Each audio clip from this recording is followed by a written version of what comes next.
está grabando? Sí, ya. ¿Cómo están, muchachos, compañeros, profesora? Bienvenidos. Somos estudiantes de Química General 1 con la profesora Naya Flores. Y a continuación les vamos a presentar temas tales como punto crítico, subenfriamiento y sobrecalentamiento. ¿Y qué te parece, Noelia, si empezamos dando conceptos básicos para lo que vamos a hacer? Y mejor aún comenzando con lo que es el punto crítico. Me parece perfecto, compañero. El punto crítico es cuando se igualan las densidades de un vapor y de un líquido. Este punto crítico se descubre al medir simultáneamente la densidad de un vapor y la de un líquido según la temperatura. En un momento, dichas densidades se igualarán. Si se miden las densidades del líquido y del vapor en función de la temperatura y se representan los resultados, se puede determinar la temperatura crítica a partir del punto de intersección de ambas curvas, la temperatura y la presión por encima de la cual no puede condensarse un gas.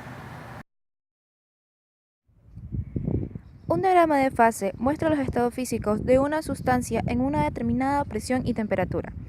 Por ejemplo, en el diagrama de fase del agua muestra las fronteras de transición entre el sólido, hielo, el líquido, que es el agua, y la fase gaseosa, conocida como vapor de agua. Hay dos puntos fundamentales en este diagrama. El punto de encuentro de las tres curvas se conoce como punto triple y es donde el agua puede estar en sus tres estados físicos y no puede cambiar de fase líquida aunque aumente la presión.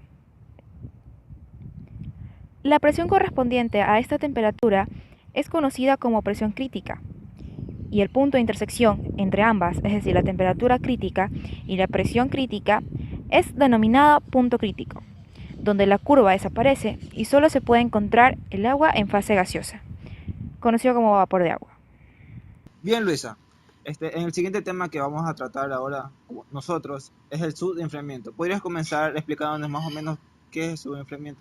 Claro, la temperatura de un líquido puede reducirse más allá del punto normal de congelación, mientras éste permanece sin congelarse o sin modificarse y aún en el estado líquido. Bien, Luisa. También podemos aportar que el fenómeno de subenfriamiento se presenta en sustancias que no sufren perturbaciones y que se enfrían lentamente. Mientras que las moléculas no se agrupen para formar un núcleo sólido, la muestra permanece en el estado líquido.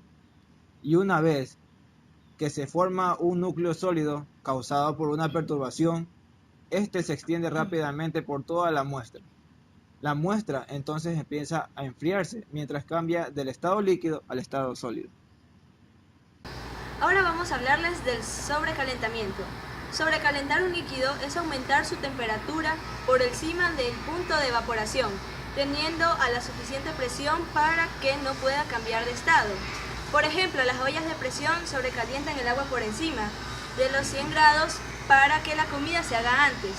Por eso, antes de abrirla hay que sacarle el vapor, porque por dentro hay más presión que fuera. Muy interesante, pero también hay algo más que agregar, que la expresión agua sobrecalentada se refiere al agua cuya temperatura está comprendida entre el punto de ebullición, que como se sabe es 100 grados centígrados, y la temperatura crítica, que es 374 grados centígrados, y que se mantiene líquida por efecto de la presión. También se conoce como agua subcrítica y agua caliente a presión. En una amplia gama de temperaturas de sobrecalentamiento, los enlaces de hidrógeno se rompen, cambiando sus propiedades más de lo que normalmente se esperaría mediante un aumento de temperatura por sí solo. El agua se convierte de hecho en menos polar y se comporta más como un disolvente orgánico, como el metanol o el etanol.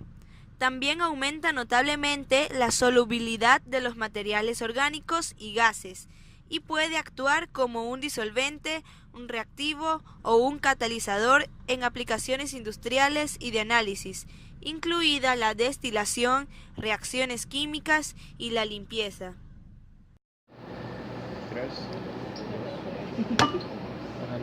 Y bueno, muchachos, y bueno, compañeros y profesora, en este momento vamos a explicar qué es lo que queremos hacer. Y bueno, tenemos aquí los materiales, son una botella de plástico, de vidrio, lo que tengamos, y agua congelada.